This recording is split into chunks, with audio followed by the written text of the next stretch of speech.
நமஸ்தே. நமஸ்தே அம்மா. உங்க பேருப்பா? பொன்னுசாமிம்மா. ஓகே. எங்கத்துல இருந்து வரீங்க நீங்க? கேஜிஎஃப்லேருந்து வரோம்மா. ஓகே. என்ன ப்ராப்ளம் இருக்குப்பா உங்களுக்கு? எனக்கு ஆஸ்மா ப்ராப்ளம் இருக்குமா. ஐயோ, ஒரு நாளைக்கு ஒரு எண்ணெய் கூட காலி ஆகிடுமா, ஃபுல் நைட்டு. அவ்வளோ ப்ராப்ளமாக இருக்கும். எவ்வளோ செலவு பண்ணியிருக்கீங்க வீசிங் ப்ராப்ளம்காக? நிறைய செலவு பண்ணியிருப்போங்கம்மா. ஒரு 1 லேக் மேலே பண்ணியிருப்போங்க. பட் 1 லேக் நீங்க செலவு பண்ணாலும் உங்க ப்ராப்ளம் கம்மி ஆச்சுங்களா? இல்லை, கம்மி ஆகலம்மா. எத்தனை நாள் ஆச்சு செராக்கேருக்கு வந்து? செராக்கருக்கு வந்து 20 டேஸ்க்கு மேலே ஆச்சு. 20 டேஸ் ஆச்சு. ஓகே. 20 டேஸா என்ன ப்ராப்ளம் கம்மியா இருக்கு உங்களுக்கு? எல்லா ப்ராப்ளமும் கம்மியாக இருக்குமா. நான் ஆயுர்வேதிக்கு எடுத்துருக்குறேம்மா, இங்கிலீஷ் மெடிசனும் எடுத்துருக்குறேன். எதுலேயும் இம்ப்ரூவ்மெண்ட் ஆகலை. அது பார்த்துட்டு தான் அப்புறம் உங்கள் இதுக்கு வந்துங்க, செராக்காருக்கு வந்துங்க. வந்த பிறகு இப்போ நல்லா இருக்குமா. அந்த இன்ஹேலர் எடுத்துட்டு இருக்கீங்க இல்லைங்களா, அது ஸ்டாப் பண்ணிருக்கீங்களா இல்ல எடுத்துட்டு இருக்கீங்களா? இல்லை, இப்போ ஸ்டாப் பண்ணிட்டு இருக்குமா. ஸ்டாப் பண்ணிருக்கீங்க. கம்ப்ளீட்டாக ஸ்டாப் பண்ணிட்டேன். ஓகே. டேப்லெட் எதனா கொடுத்தாங்க? இல்லை, டேப்லெட்ஸ் எதுவும் இல்லைம்மா, யாரும் கொடுக்கல. டேப்லெட், இன்ஜெக்ஷன், ஆபரேஷன் எதனா கொடுத்தாங்களா? எதுவுமே இல்ல. ஓகே. 70% கம்மியா இருக்கு. ஓகே. அம்மாக்கு எங்க காட்டி கொடுத்துருக்கீங்க இந்த ப்ராப்ளம்காக? அம்மாவுக்கு நாராயண ஹாஸ்பிட்டலில் பார்த்துருக்குறேங்கம்மா. ஓகே. மணிப்பாலில் பார்த்துருக்குறேங்க. அப்புறம் ஒரு டைம் கொலம்பியா ஏசியாவில் பார்த்தேங்க. எங்கேயுமே சரிப்பட்டு வரலாமா.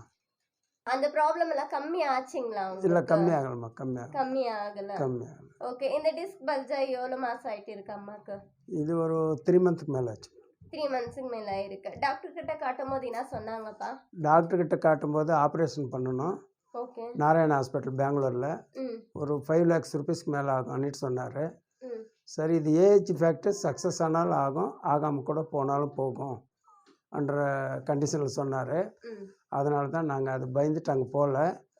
அப்புறம் ஆன்லைனில் இது நெட்டில் சன்னு பார்த்துட்டு இங்கே ஃபிசியோதெரப்பிக்கு வந்தோங்க, செராக்கேருக்கு. வந்த பிறகு கொஞ்சம் இம்ப்ரூவ்மெண்ட் நல்லாயிருக்கு. அம்மாக்கு 75% குணம் ஆயிருக்கு இல்லைங்களா? எவ்வளோ குஷியா இருக்கு உங்களுக்கு? ரொம்ப குஷியாக இருக்கிறேங்கம்மா. ஓகே. இப்போ நீங்க இன்ஹேலரும் எடுக்க மாட்டிருக்கீங்க இல்லைங்களா? குஷியா இருக்கா? 40 வருஷமா எடுத்துட்டு இருந்துட்டு இப்போ ஸ்டாப் பண்ணிருக்கீங்க இல்லைங்களா? எதனா சைடு எஃபெக்ட் எதனா ஆச்சுங்களா? இல்லை, எது சைடு எஃபெக்ட் சான்சஸ் இல்லைம்மா உங்கள் மெடிசனில். ஓகே.